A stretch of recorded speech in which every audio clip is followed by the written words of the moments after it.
Ja, wir haben von 9 Poetinnen und Poeten gesprochen. Unser Wettbewerb besteht aber nur aus 8 Poetinnen und Poeten. Was heißt das? Das heißt, dass wir eine Person außerhalb des Wettbewerbs auftreten lassen.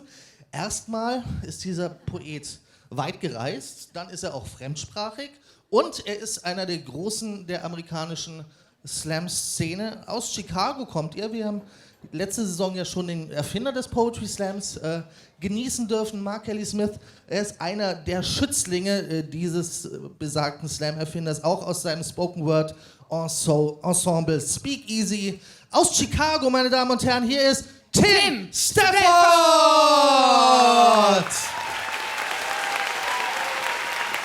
Es geht noch lauter! Tim Stafford!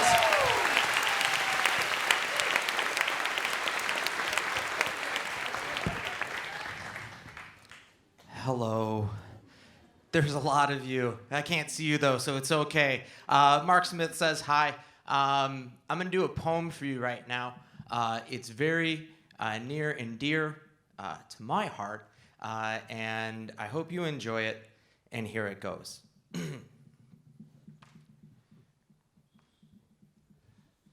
He told me I'm not allowed to get angry because I'm white, I'm a male, and I'm straight. But he overlooked the fact that I am very, very short. I mean, I'm only 5'5", and even that's like, dude, I'm only 5'4". Don't know what I was lying for. It must be my insecurities, my little man complex. The same things that make me try to get muscles to flex. They only go out and not up. In high school was hell for me, man. I'd overcompensate with a big mouth and a smart ass, and everybody thought they were so funny. Everybody thought they were the first person to call me shorty. Too short, shrimp, midget, oompa loompa, lollipop kid, tiny fucking Tim. I've heard them all.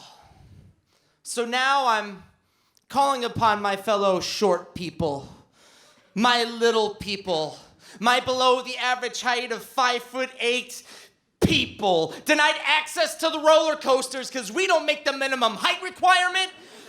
People can't touch the rim. People can't date girls in heels.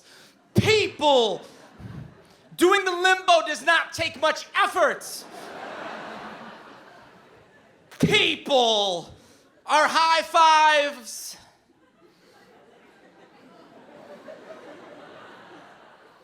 Are really low fives. People always having to give up the front seat to those gangly, long-legged, freak show, Jolly Green Giant, Too Tall Jones, skyscraping motherfuckers, people. Let's strap on some stilts, hide them under trench coats, and together we'll penetrate the tall man's headquarters, blending in with talk of basketball, and when the time is right, we'll cast off our coats and strike with kicks to the shins and uppercuts to the nuts, holding the Giants for ransom, demanding that they change the image of the ideal man from tall, dark, and handsome to short, kind of pale, but we can still be handsome.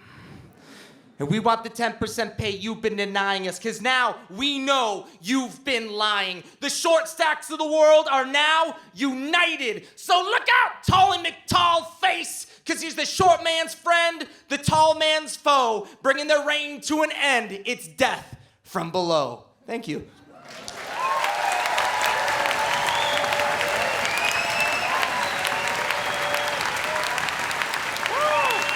Thank you. Pretty good. All right. I will be taking all of you home with me. It'll be great. It's really it's wonderful to be back performing in Germany. It's been a while since Co has been able to get me out here. But if Donald Trump is elected president, you'll be seeing a lot more of me. So that's cool, you know. Bright side, you know.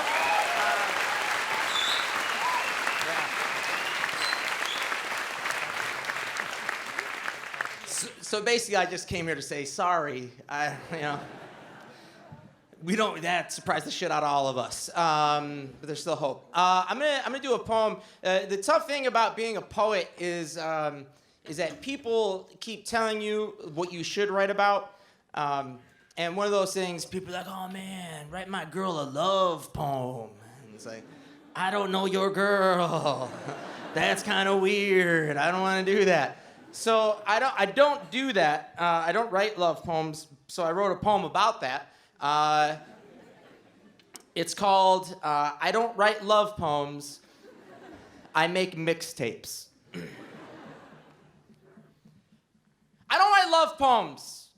I make mixtapes. I mean, what's the point when the most perfect odes have already appeared as songs? Mainly as power ballads. Mostly as performed by Journey, who appears on your tape twice. And that's not to be funny or ironic, it's just that I actually like Journey. And it's cool if you don't. I mean, if I wanted to be with someone who's exactly like me, I would have started dating that guy at the gas station whose band opened for the Scorpions in like 1983. See, I make mixtapes because one song is never enough. I need at least 90 minutes, 2 45-minute sides to even begin to collectively express the way I feel about what we have. You see, there isn't a single song that can sum up the feelings and emotions of Al Green's Love and Happiness, Poison's Every Rose Has Its Thorn, and that song by Ludacris where he wants to lick you from your head to your toes. That song, it hasn't been written yet. If it has, it exists as the B-side of a very rare 45 collecting dust in some record store basement, and I've yet to dig through that crate. See, me, I'm a sonic contortionist, arranging and rearranging genres until they fit into a perfect rectangle you can slip into your back pocket. I create worlds where Marvin Gaye and Motley Crue can peacefully coexist. But what of those couples who confine themselves to a single song? I think they're boring. And I know that love isn't a competition, but if it was, they would have called the game years ago and declared us the winners by slaughter rule. I mean, love songs, they're great, but they only apply to very specific situations. You don't always want your heartstrings plucked. Sometimes you want a finger picked by Eddie Van Halen, set on fire by Jimi Hendrix while we wait for New Edition to come and cool it now. And I'm the guy that's gonna make that happen. Now, some people, they say my methods are archaic. They believe that the mixtape is slowly going the way of the 8-track, but they are wrong. I could very easily get on my computer, put together a track listing, and bring you a CD in minutes, but it wouldn't be nearly as effective as the hours I spent sitting cross-legged on my living room floor, wearing nothing but headphones and sweatpants, cueing and uncueing songs into that perfect moment when I press the record and play buttons at the same time. Maybe someday I'll change. But for now, I just went on eBay and bought 100 blank cassettes. The horizon is filled with songs that we've never heard. And I drive a 1998 Toyota Camry with a full tank of gas and a tape deck. Thank you very much, guys.